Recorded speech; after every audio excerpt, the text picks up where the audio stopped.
बड़े विद्वान हुए श्रीमद रायचंद, गुजरात के विद्वान। ऐसी विभूति, ऐसा विरक्ति, ऐसा अध्यात्म, रत्नों का व्यापार था। एक मित्र के व्यापार में घाटा लगा, लेकिन उसकी हिम्मत ना हुई कि अपने मित्र से सहायता मांगो। ध्यान रखना, जीवन में कब कैसा क्षण आ जाए कि हमें भी किसी के सामने हाथ फैलाने की जरूरत पड़ जाती है। मित्र को एक संकोच था कि मित्रता में, रिश्तेदारी में लेन देन करो कि ज्यादा दिन तक चलता नहीं है, खत्म हो जाता है। एक दिन राजचंद ने पूछा, यार तू बहुत दुखी दिखता है कुछ दिन से, मुख मिलान है तेरा। आंसू भर दिए उसने। कहा, मित्र बहुत घाटा लग गया है। अरे घाटा लग गया तो मुझसे तो बोलता, मैं तेरी सहायता करता। हिम्मत नहीं हुई मित्र, पागल कहीं के मित्र द्रोही, एक बार मुझसे तो कह के देखता।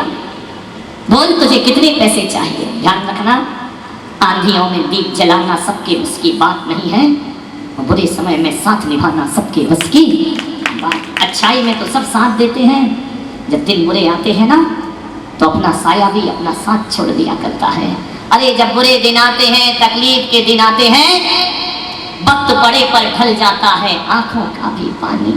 अपनी आंखों के आंसू ही हमें छोड़कर चले जाते हैं, वही भी फिर बुरे दिन में हमारे साथ रहना पसंद। आप सुखी हैं, आपके पास दुख नहीं है, आंसू अंदर आपका साथ दे रहे हैं। जिस दिन दुख आता है ना तो ये भी हमारा साथ छोड़ के चले जाया करते हैं। ध्यान रखिए, कौन साथ देता है बुरे दिन में?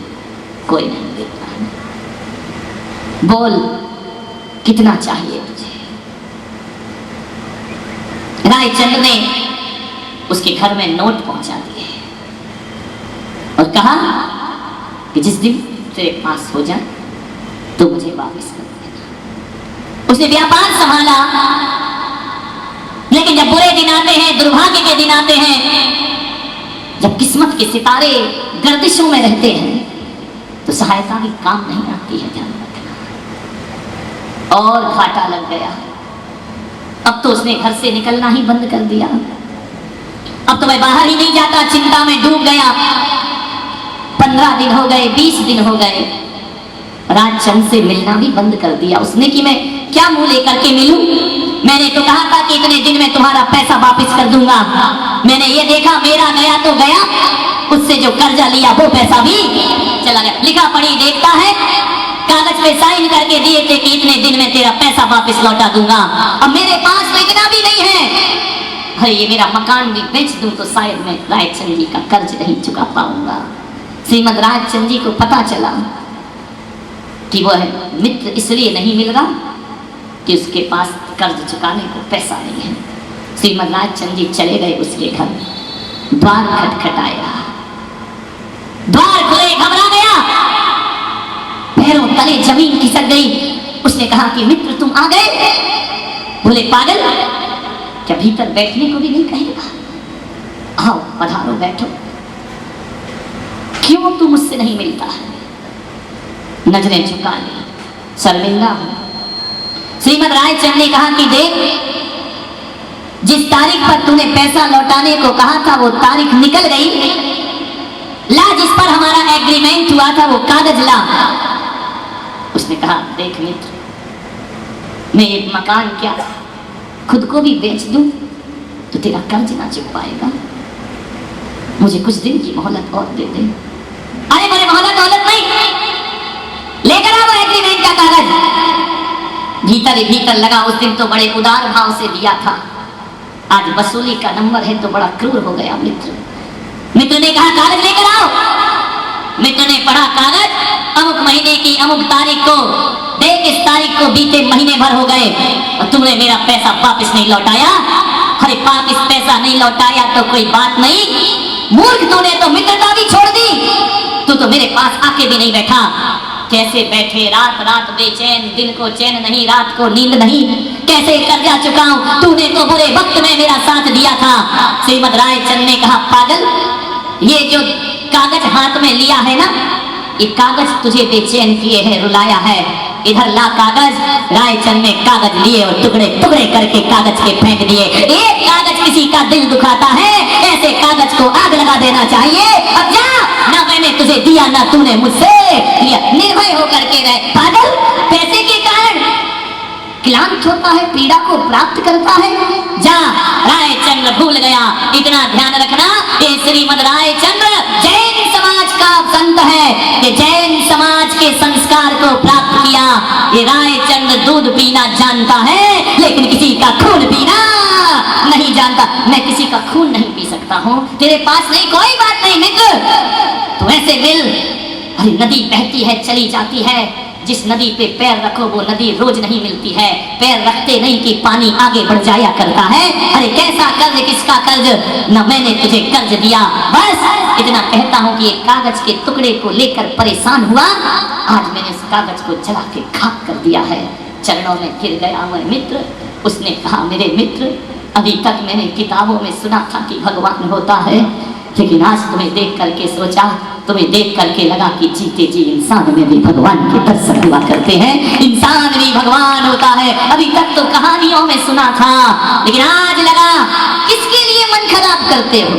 कैसा लोग, एक माँ से पैदा हुए दो भाई कटघरे में खड़े हैं इन नोटों के पीछे, जा जमीन जायदाद। अरे नादानो, ये कागज के रुपयों में क्या रखा है, भावनाएं। एक भाई दूसरे भाई से बोलता नहीं है, इसलिए झगड़ा है कि उसे हिस्सा ज्यादा मिल गया, मुझे कम मिला। क्या चाहिए आदमी तुझे, ध्यान रखना, ये दौलत आज है कल ना रहेगी, लेकिन रिश्ते तो ऐसे होते हैं जो मरकर भी अमर हो जाया करते हैं। ध्यान रखना, यदि किसी से पैसा लेना देना है, ले दे के पैसा फ्री हो जाओगे। अरे मेरे भाई, मरते दम तक वो मित्र नहीं भूला, और उसने उसे मित्र का दर्जा नहीं दिया, और कहा, आज से तू मेरा भगवान और मैं तेरा भक्त बन करके जीऊंगा। इतना सुचिता रखिए। बाहरे चैनियों, प्याज नहीं खाते, ब्याज तो दबा के खाते हो, ध्यान रखना। पानी छान के पीते हो, वाणी बड़ी अनछनी लगाते हो। आलू नहीं खाएंगे, वाह रे इंसान, क्रोध चालू रहेगा, ध्यान रखिए। भगवान महावीर, मैं ये नहीं कह रहा हूं कि कल से प्याज खाने लगो या आलू खाने लगो, नहीं, मैं कहता हूं कि प्याज खाना छोड़ा है तो ब्याज खाना भी छोड़ दीजिए, और आलू खाना छोड़ा है तो क्रोध करना भी छोड़ दीजिए। ध्यान रखना, केवल चींटी को नहीं मारना ही अहिंसा नहीं है। अरे अपने रिश्तेदारों का दिल नहीं दुखाना, ये भी दुनिया की सबसे बड़ी अहिंसा हुआ करती है, यही धर्म हुआ करता है। ऐसा ना हो कि चींटी बचाते रहे, आदमी को सताते रहे। वह उत्तम सोच धर्म में कभी शामिल नहीं हो सकता है। क्या जाओ, कोई तुमसे निगाहें चुरा रहा हो, निर्भय कर दो उसे। किसका कर्ज, कैसा कर्ज, तुम सोचते हो वो मेरा पैसा खा गया, पागल हो, नादान हो। वो क्या तुम्हारा पैसा खाएगा? यदि वो खाया है तो पैसा नहीं खाया उसने, तुमने पिछले जन्म में खाया था, इस जन्म में उसने वसूल लिया तुमसे, दोनों के हिसाब बराबर हो गए। कौन खाने वाला और कौन खिलाने वाला, ध्यान रखिए। मान्य इज्जत कमाओ लोगों की नजरों में, दौलत कमाई और इज्जत कमाई। अंबानी बंधुओं को देखा, कितने लड़े दो भाई, इतनी संपदा है उन दोनों के पास। मुकेश अंबानी, अनिल अंबानी, एक नगर की रचना वो खुद कर सकते हैं, इतना पैसा दोनों के पास, अपार संपदा है। क्या फर्क पड़ता मेरे भाई, 100 करोड़ इधर चले जाते, उधर चले जाते, क्या फर्क पड़ रहा था? इतना पैसा उनके पास कि फिर से चाहे तो एक नगर बसा के रख दे, इतनी दौलत उन्होंने कमाई है। लेकिन सोचो कितनी नासमझी करी दोनों ने, चंद रुपयों के पीछे अखबारों के प्रिंट पर न्यूज आती रही, दो भाइयों के कुल की लड़ाई महाभारत युद्ध की तरह आती रही। आप सोचिए क्या फर्क पड़ता है। मैं सोच बैठा है, जिस दिन मुझे अंबानी बंधु मुंबई में मैं गया और टकराए, तो उनसे एक प्रश्न तो जरूर करूंगा कि बताओ मुकेश और अनिल, क्या कमी है तुम्हें, क्यों लड़े तुम आपस में, क्यों अदालत तक गई तुम्हारी बातें? अरे जितनी तुम्हारी आयु नहीं है उससे ज्यादा तुम्हारे पास दौलत रखी हुई है, जितना जीवन नहीं है उससे ज्यादा दौलत। अरे तुम दोनों ने आपस में लड़के देश में अपनी छवि बिगाड़ ली है। ध्यान रखना, पहले का युवा ये स्वप्न देखता था कि हम अंबानी जैसी दौलत कमाएंगे, लेकिन आज का युवा कहता है कि अंबानी जैसी दौलत तो कमाएंगे लेकिन उन जैसी लड़ाई कभी जीवन में नहीं करेंगे। ध्यान रखिए, सोचना। इज्जत चली गई, साख चली गई। मैं तो सम्मान नहीं दे सकता हूँ कि एक माँ के सामने दो बेटे कोकिला बहन के सामने झगड़े हो रहे हैं। क्या फर्क पड़ता भाई?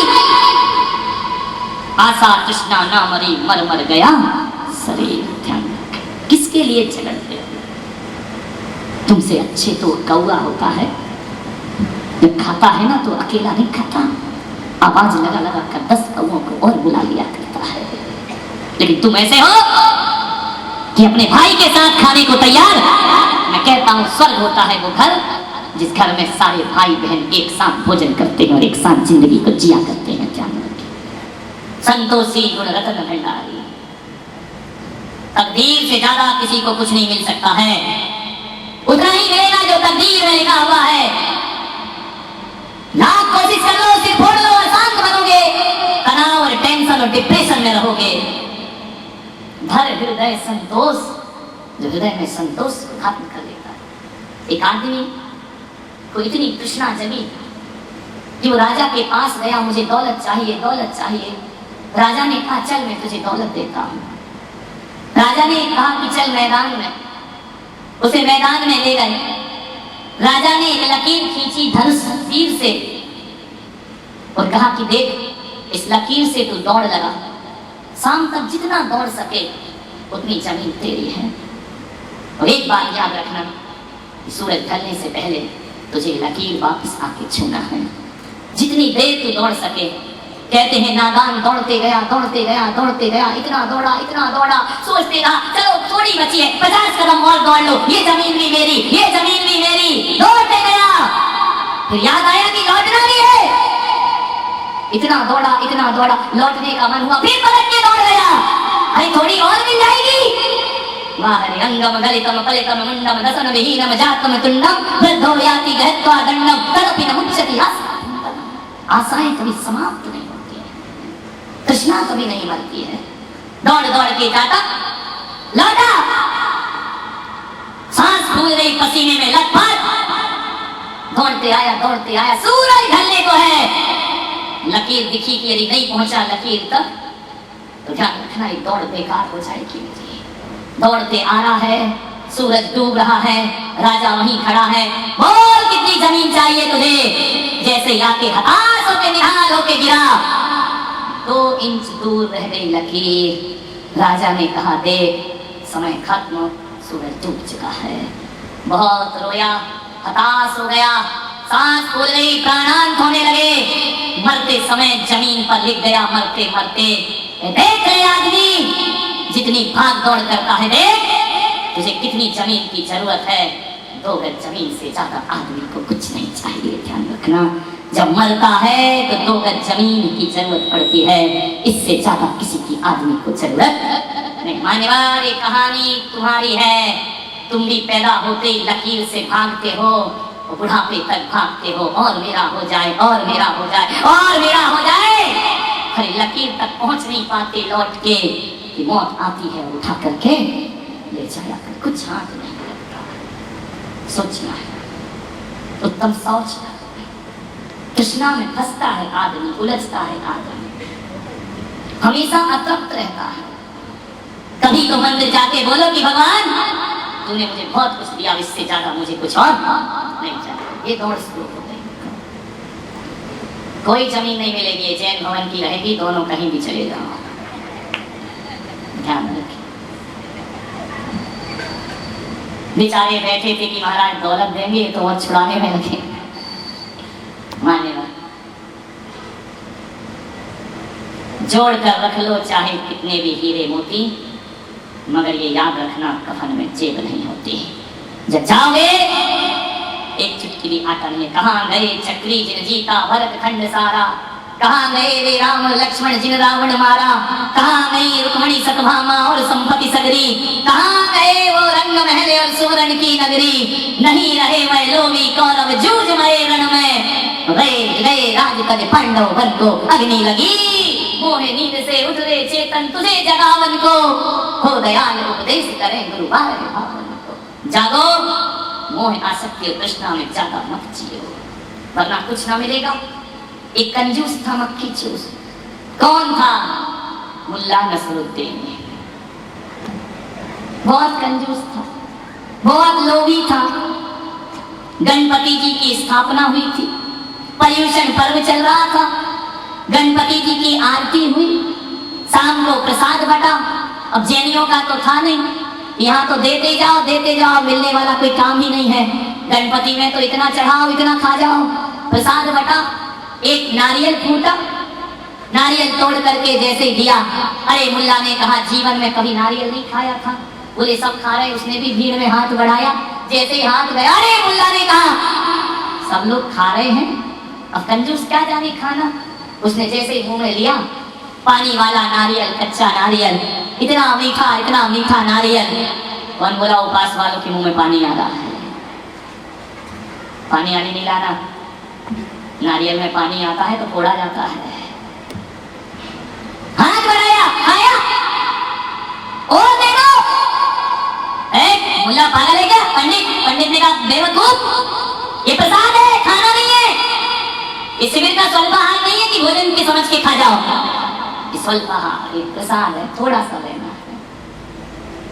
नहीं तो कल देखो बड़े वीडियो बना के ला रहे हैं छोरे, कौन कितना फलाहार कर रहा है। ये पदम की बीवी कल भोजन छोड़ के आई है, कहाँ गई आज? भाग गई भैंस पानी में। कहा था कि भोजन नहीं छोड़ना, थाली भर भर छोड़ते। ध्यान रखना, जो भोजन के दानों को छोड़ता है ना, अगले जन्म में कबूतर बन के एक एक दाना उठाना पड़ता है। ये कर्मों का खेल हुआ करता है। क्या कल सबकी वीडियो आई है, कौन क्या खा रहा है। हमारे जासूस, कौन बोला शहर के कोने कोने में फैले हुए हैं। ध्यान रखना, 2 भग गए जासूस इंक्वायरी के लिए, और भी बहुत सारे हैं। संभल के खाओ जरा, क्या खाना और क्या नहीं खाना। थाली में जूता मत छोड़िए, स्वल्पाहार को स्वल्पाहार की तरह करो, पेट भरने के लिए मत करो, आधार है वह, भोजन मत छोड़िए, एक दाना भी मत छोड़िए। वरना कबूतर क्यों बनते हैं, चिड़िया क्यों बनते हैं? जो दाना फेंकते हैं, एक एक दाना को चोंच से उठाने को मजबूर होना पड़ता है। अन्य का कभी अपमान मत करिए। विचार करें, सोचना है आपको। उस लोभी ने कहा कि एक नारियल और दे दो, उसने कहा भाग यहाँ से, ये प्रसाद है, प्रसाद, ये भोजन नहीं है। अब भूखमरे को लगा तो था यार कैसे भी जुगाड़ लग जाए। दूसरे से कहा यार तू दे दे, कंजूस, खुद का नहीं खाता, दूसरों का माल उड़ाता है। विचार करना। पुजारी ने कहा इधर आ, तुझे ज्यादा खाना है? बोले हाँ। बोले बाजार में बिक रहा है, वहां से ले और खा ले। बोले बिक रहा है? बोले हाँ। बोले मेरे खानदान में आज तक किसी ने कुछ खरीदा ही नहीं, कंजूस क्या जाने खरीदना मक्की चूर। बोले खरीदूंगा नहीं, जुगाड़ लग रहा है तो ठीक है। बोले कितने में मिलेगा? अरे बोले 1 रुपए में नारियल मिलेगा, ले ले। आज की बात नहीं कर रहा हूँ, पुरानी बात है। आज 1 रुपए में कहाँ से नारियल मिलेगा? जालो में आरती आई, मुल्ला ने हाथ घुमाया, समझ गए क्या? सिक्का दबाया, बोले चलो जय गणेश देवा, तुम्हें 1 रुपया तो मिला। गया घोड़ा बाजार में, कभी जीवन में नारियल नहीं खाया, उठाया, नारियल वाले से बोला ये कितने में आएगा? नारियल वाले ने बोला 1 रुपए में। मुल्ला ने कहा 8 आने में नहीं देगा। अरे बोले भाग यहाँ से, 1 रुपए का माल 8 आने में मिलेगा, चोरी का माल है क्या? मुल्ला बोले चोरी का भी चलेगा मेरे को तो। बोले चलो यहाँ से, सस्ता लेना है तो जा, जैन मंदिर के पास जाना जो अभी पूजा में चढ़ा है, वहां प्लेट में मिल जाएगा तुझे। आया माली के पास, आकर के बोला माली भाई ये नारियल बेचोगे? बोले हाँ। बोले कितने में? बोले 8 आने में। बोले 4 आने में नहीं देगा। अभी आदत देखो, उसको तो हाथ मांगना ही मांगना है। उसने कहा चल भाग यहाँ से, 4 आने में कोई नारियल मिलेगा? बोले जा वो सरकारी दुकान है वहां चला जा, कंट्रोल की दुकान में। वहां गया, बोले नारियल कितने में? बोले 4 आने में। बोले 10 पैसे में नहीं दोगे? उसने कहा भाग यहाँ से। अरे उसने कहा एक काम कर, तुझे फ्री में खाना? बोले हाँ। बोले वो नारियल का पेड़ लगा है, जा चढ़ जा, नारियल खा लेना। अरे मुल्ला ने कहा मजा आ गया, दौड़ा गया, सरकारी पेड़ था, चढ़ गया नारियल के पेड़ पे। बोल दिए, सारे नारियल झोली में भर लिए, मजा आ गया। नारियल के पेड़ पे चढ़ना आसान है, उतरना बहुत ऊंचा होता है नारियल का पेड़। अब उतरने ना मरे, चढ़ तो गया। लोभ पाप का बाप बखाना, ऊपर से बड़ा अंदर ही अंदर खुश हो रहा, यार ये 10 नारियल ये तोड़ लिए, 1 रुपया गणपति बप्पा का मिल गया, मजा आ गया, आज तो कमाई ही कमाई हो गई। आवाज लगाई, नीचे देखा, नीचे बहुत बड़ी खाई, नारियल का पेड़ ऊपर, नीचे झांक कर देखा, उतरना बड़ा मुश्किल। अरे कोई मुझे बचाओ, लोभ पाप का बाप बखाना। ध्यान रखना, ज्यादा लोभ में पड़ोगे तो यही स्थिति होगी। अब उतर पा नहीं रहा, नारियल छोड़ नहीं रहा, नारियल की ढाल पकड़ के लटका है। एक हाथी वाला निकला, उसने कहा ओ हाथी वाले भाई, मैं मुल्ला बोल रहा हूं, मुझे बचा ले यार, मैं मर जाऊंगा। हाथी वाले ने कहा तुझे बचा लूं, कितने देगा? अब सब लोग ही इकट्ठे हो गए दुनिया भर के। बोले कितने पैसे देगा? अरे बोले पैसे दूंगा, देना तो मेरे बाप ने नहीं सीखा। बोले लगता है उतारना भी मेरे बाप ने। अरे उसने कहा यार लटके लटके तो मैं निपट जाऊंगा, गिर गया तो। हाथी वाले ने कहा बोल सेटलमेंट कर ले दे के कुछ। बोले क्या? बोले 500 रुपए देगा। अरे उसने कहा यार 1 रुपया बचा है और 500 मांग रहा। अरे बोले जान बची तो लाखों पाए, बोल। मरता क्या नहीं करता। हाथी खड़ा किया, उसके ऊपर खुद खड़ा हो गया हाथी वाला। बोले बोल 500 देगा या नहीं? मुल्ला ने कहा 500 दूंगा। बोले मैं तेरे पैर पकड़ता हूँ, संभल के उतरना। जैसे ही पैर पकड़े, हाथी बड़ा बदमाश, समझ गए क्या? हाथी आगे बढ़ गया, 2 लटक गए। मुल्ला ने कहा क्यों रे? 500 मांग रहा था, अब छोड़ू हाथ? मैं भी मरा तू भी मरा। बोले अरे तेरे हाथ जोड़ रहा हूँ, पैर पड़ रहा हूँ, छोड़ना मत। तो मुल्ला ने कहा बोल कितने देगा? बोले यार 500 मांगे थे मैंने। बोले बोल 500 तो मेरे लौटा। तो बोले यार तूने दिए कहा? बोले छोड़ो। अरे बोले छोड़ना मत। बोल 1000 देगा? बोले 1000 ले लेना मेरे बाप, लेकिन छोड़ना मत, नहीं तो मैं दुनिया से निपट जाऊंगा। 2 लटक गए। लोभ पाप का बाप बखाना। ऊंट वाला निकला, ऊंट वाले ने कहा अच्छा 2 लटके हो नारियल के पेड़ पे, उसी का बचाओ, कितने देगा? अरे बड़ा सौदा चल रहा है पूरा यहाँ तो। बोले 500-500 दोनों दोगे तो उतारूंगा, नहीं तो मैं उतारने वाला नहीं हूँ। बोले देंगे 500-500 रुपए दोनों। मुल्ला ने कहा बेटा तू पकड़ तो अभी तुझे लपेटता हूँ मैं, रुक जा। जैसे ही आया ऊंट वाला ऊंट पे खड़ा हुआ, पैर पकड़ा, बोले संभल के उतरना। ऊंट आगे खिसक गया, 3 लटक गए। मुल्ला ने कहा क्यों रे 500 मांग रहा था, ला वापिस कर हमारे 500 और 1000 तू भी दे वरना मैं हाथ छोड़ रहा हूँ। अरे मेरे हाथ मत छोड़ना। 2000। मुल्ला ने कहा अब मजा आ गया, व्यापार तो वहां भी चल गया लटकते लटकते। 2000 रुपए कैश, 10 नारियल, 1 गणपति बप्पा का रुपया। मुल्ला ने देखा मजा आ गया, जोर से ताली बजाई। तुम तो बजा दो। और तीनों धड़ाम से खाई में जाके। लोभ पाप का बाप का ध्यान रखना, लोभ से बचो, लोभ बहुत खतरनाक है, संसार की गति का कारण है। शास्त्रों में लिखा है कि सबसे बड़ा पाप कोई है तो लोभ सबसे बड़ा पाप है। इससे बड़ा पाप दुनिया में कोई दूसरा नहीं हुआ करता है। नरक जाने का कारण तत्वार सूत्र में लिखा है भवारम परिगता सा नारकस्यावशा। बहुत आरंभ परिग्रह रखने वाला नियम से नरक गति का पात्र होता है। मैं आपसे निवेदन कर रहा हूँ कि शास्त्रों में लिखा है कि जो चक्रवर्ती 6 खंड का राजा होता है, यदि मरने से पहले संन्यास नहीं लेता है, परिग्रह में और सिंहासन पे मरता है, तो साथ में नरक का बंद करता है। ध्यान रखिए। और जो चक्रवर्ती संपदा को छोड़ के मुनि बन जाता है, वो चक्रवर्ती स्वर्ग और मोक्ष की यात्रा किया करता है। कहने का मतलब कि परिग्रह में मरोगे तो नरक आयु का बंद होगा। आपसे निवेदन है जिस वासना के बिस्तर में पैदा हुए हो, उस वासना के बिस्तर में मरना मत। जब मरने का समय आ जाए तो बिछाना संत की चटाई, नमोकार जपना और जीवन से विदाई ले लेना। तुम्हारा जन्म लेना सार्थक और सफल हो जाएगा। वासना के बिस्तर से उतरो और समाधि के संस्तर पर जीवन की साधना करने का प्रयास करिए। जो पाया है तो अच्छी बात है, जोड़ो खूब जोड़ो। लेकिन भगवान महावीर ने कहा है जोड़ने की ताकत रखते हो तो एक दिन छोड़ने की ताकत भी तुम्हारे अंदर आना। चाहे आदमी जोड़ते जोड़ते जाता है, छोड़ता कभी नहीं है। ध्यान रखना, तैरना सीखना है, साइकिल चलाना सीखना है, तो जब छोटे से बच्चे को साइकिल सिखाते हैं उसके पिताजी, तो उसके पिता पीछे से कैरियर पकड़ लिया करते हैं। बच्चे को बोलते तू पैडल मार, चिंता मत कर, तू साइकिल चला। बच्चा पैडल मारता है, बच्चे के मन में भ्रम रहता है कि पिताजी पकड़े हैं, लेकिन पिताजी धीरे से छोड़ देते हैं और जैसे ही गिरता है फिर पकड़ लेते हैं। अब बोलिए, जो बाप कैरियर नहीं छोड़ेगा, बच्चा साइकिल सीख पाएगा या नहीं सीख पाएगा? कभी ना सीख पाएगा। छोड़ना भी पड़ता है और जोड़ना भी पड़ता है, पकड़ना भी पड़ता है और त्याग भी करना पड़ता है। तैरना सिखाना हो तो पहले कमर पकड़ के हाथ पैर चलाए जाते हैं, फिर धीरे से छोड़ा जाता है। जब वह बैलेंस बनाने लगता है तो वह तैरना सीख जाता है, लेकिन जीवन भर पकड़ के रहेगा तो शायद वो आदमी कभी तैरना नहीं सीख पाएगा। आपसे मेरा इतना ही निवेदन है, संसार सागर से पार होना है, जो दौलत बटोरी है जोड़ लीजिए, छोड़ने की ताकत भी अपने अंदर पैदा करिए। जिस गद्दी पे दुकान पे माल कमाते हो, भगवान से कहना कि मेरे प्राण इस गद्दी में नहीं निकलना चाहिए।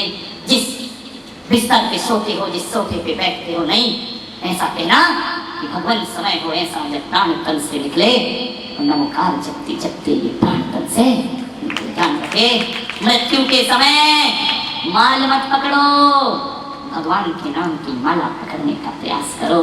लेकिन वाह बुढ़ापा, माला नहीं पकड़ी जाती, माल जोर से पकड़ा जाता है। कैसे जीवन में उत्तम शौच धर्म आ पाएगा? संतोष धर्म को जो रखता है वो उत्तम शौच धर्म का अनुयायी होता है, उसके जीवन में उत्तम शौच धर्म आता है। परिग्रह से बचने का प्रयास, महिलाओं से निवेदन है, थोड़ा लिमिट बनाओ। 10 साड़ी, 20 साड़ी, 30 साड़ी अंबार लगा रखा है दुनिया का, नरक गति का कारण है। जान रखना, ज्यादा धन नरक ले जाएगा, अधोगति का कारण है। लिमिट, एक महिला से मैंने कहा तो 100 साड़ी का नियम ले, बोले नहीं ले सकती। मैंने कहा 100 का नहीं ले सकती, बोले और कुछ नियम दे दो। मैंने एक काम कर, 365 साड़ी का नियम ले ले, एक दिन में एक पहनना। ले गई नियम, दूसरे दिन आई, महाराज नियम वापस ले लो। अरे मेरा 365 साड़ी, बोले मैंने घर में जाके गिनी तो 400 साड़ी है। अब बताइए, एक दिन में एक साड़ी पहने तो भी चल जाए, 400 साड़ियों से ज्यादा जय ललिता मत बनो, दुर्दशा हो जाएगी जीवन की। ध्यान रखना, कितनी चप्पलें, कितनी साड़ी, कितना परिग्रह नरक में ले जाएगा। ध्यान, एक बात याद रखना, अपनी बात समाप्त करता हूँ। भारत के 1 रुपए का मूल्य मालूम है कितना है? 1 रुपये, डॉलर रुपया गिर रहा है, क्या कीमत है 1 रुपये की? कितना? भारत की जनसंख्या कितनी है? 100 अरब है, ये भी गड़बड़ है। 1.25 अरब, समझ रहे हैं? भारत के 1 रुपए का मूल्य 1.25 अरब रुपए होता है। ध्यान रखना, मत कराओ कि रुपया गिर रहा है, डॉलर बढ़ रहा है। नहीं, भारत का 1 रुपया 1.25 अरब रुपए के बराबर होता है, क्योंकि टकसाल से निकला हुआ वो 1 का सिक्का जब एक आदमी के हाथ से दूसरे आदमी के हाथ में जाता है तो धीरे धीरे 1.25 अरब लोगों के पास जाता है, तो वो 1 रुपया 1.25 अरब लोगों की जरूरतों को पूरा करता है। इसलिए भारत के 1 रुपए का मूल्य 1.25 अरब रुपए होता है। और वह 1 का सिक्का यदि तुमने तिजोरी में बंद कर दिया तो बोलो 1.25 अरब लोगों की आवश्यकताओं को तुमने कैद किया है। इसलिए 1 रुपए का परिग्रह 1.25 अरब के परिग्रह का पाप लगा करता है। ध्यान रखना, और 1.25 अरब लोगों की आवश्यकताओं को जो छीनेगा, महावीर कहते उससे बड़ा हिंसक दुनिया में कोई दूसरा नहीं हो सकता है। वो हत्यारा है, वह देश के साथ खिलवाड़ कर रहा है, वह गरीबों के साथ खिलवाड़ कर रहा है। जो आदमी स्टॉक करके बैठता है, आज मेरे देश में गरीबी और बेरोजगारी इसलिए है, धनपतियों ने पैसा जाम करके रख दिया है। यदि हर धनपति पैसा को चलायमान करके रखे तो इस देश में कोई गरीब नहीं हो सकता है। एक बात ध्यान रखना, कोई यदि फुटपाथ पर भीख मांग रहा है, कोई यदि रोटी को तरस रहा है, तो उसमें कोई और जिम्मेदार नहीं, ये धनपति उसके जिम्मेदार हुआ करते हैं। ध्यान रखिए, क्योंकि ये पैसा को दबा के बैठते हैं, ये पैसा को स्टॉक कर देते हैं, ये पैसे को रोक दिया करते हैं। जब पैसा रुकता है तंगी आती है, भूखमरी आती है, बेरोजगारी आती है। महिलाओं से मेरा निवेदन है, खूब पहनो साड़ियां। भगवान ने दिया है 20-20 हजार की साड़ी पहनो, 50-50 हजार की साड़ी पहनो, मैं कुछ मना नहीं करूंगा। लेकिन एक बात जरूर आपसे कहूंगा कि अपने लिए यदि 20 हजार की साड़ी लाती हो तो एक महीनी साड़ी जो घर में साल भर से पहनी है, तुमने नहीं पहनी है, वो समाज की किसी गरीब महिला को दे दो तो तुम्हारा कपड़े पहनना साफ कपड़े सब हो जाए। कितने कपड़े हैं जो बेकार पड़े हैं, कितना सामान हमारे घर में है जिसका कोई प्रयोग नहीं है, लेकिन छोड़ने में दिल नहीं करता है। ध्यान रखिए, अपने लिए नए कपड़े लाओ, अपने लिए 10,000 रुपए के कपड़े लाओ। तो मैं पुलक सागर कहता हूँ, किसी गरीब बच्चे के लिए 1,000 रुपए के कपड़े ले आना। अरे तुम 9,000 का पहन लोगे तो कोई तुम्हारी शान नहीं बिगड़ जाएगी, लेकिन 1,000 रुपए के कपड़े में किसी गरीब की शान जरूर बन जाएगी। ध्यान रखिए, यह उत्तम सोच धर्म है। क्या करते हो आप, सोचो ना। एक विचार करना, एक भिखारी को 2 रुपए देना ऐसा लगता है बहुत ज्यादा दे दिया, और एक रेस्टोरेंट में 1,000 रुपए बिताना ऐसा लगता है कुछ भी खर्च नहीं किया है।